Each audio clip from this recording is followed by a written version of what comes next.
હાલ એક ખૂબ જ દુઃખદ ખબર સામે આવી રહી છે।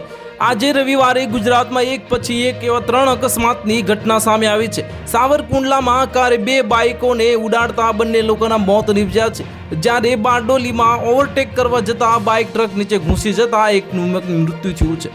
આ બંને ઘટના પછી સુરેન્દ્રનગરના ધાંગધ્રા રોડ પર હિટ એન્ડ રનની ઘટના બની છે, જેમાં 3 મિત્રોને કાળ ભેટી જતા ત્રણેયના પારિવારિક પર જે આભ ફાટી પડ્યું છે। મળતી વિગત મુજબ હાઈવે પર ટ્રક ચાલકે 3 મિત્રોને અડફેટા લેતા તેમના ઘટના સ્થળે જ મોત થયા છે।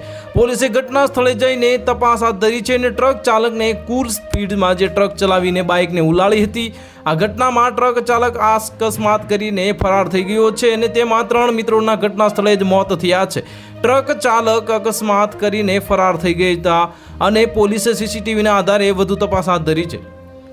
ટ્રક અને બાઇક વચ્ચે આ અકસ્માત સર્જાયો હતો તો 3 મિત્રો રાત્રે દુધરેજ નજીક જતા હતા અને ત્યાં સામેથી આવતા ટ્રકે ટક્કર મારી હતી અને તેમના ઘટના સ્થળે મોત થયા હતા। એમ્બ્યુલન્સ પણ ઘટના સ્થળે પહોંચી હતી, પરંતુ યુવકોના સારવાર મળે તે પહેલા જ તેમના મોત થયા હતા। આ ઘટનાને લઈ પરિવારમાં તેમજ મિત્ર વર્તુળમાં શોકનો માહોલ છવાયો છે અને પોલીસે પરિવારના સભ્યોના સંપર્ક પણ કર્યા છે।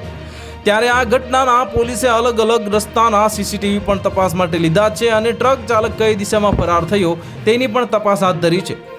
3 મિત્રોના મૃતદેહોને પીએમ માટે ખસેડાયા છે અને પીએમ થયા બાદ મૃતદેહો જે પરિવારજનોને સોંપવામાં આવશે। તો હાલ માટે આટલું જ। મળીશું નવી અપડેટ સાથે। જો તમને અમારા વિડીયો પસંદ આવતા હોય તો વિડીયોને લાઇક કરી દેજો, ચેનલને સબસ્ક્રાઇબ કરી બાજુમાં આવેલા બેલ આઇકનને દબાવી દો, જેથી તમને આવા સમાચારની અપડેટ મળતી રહે।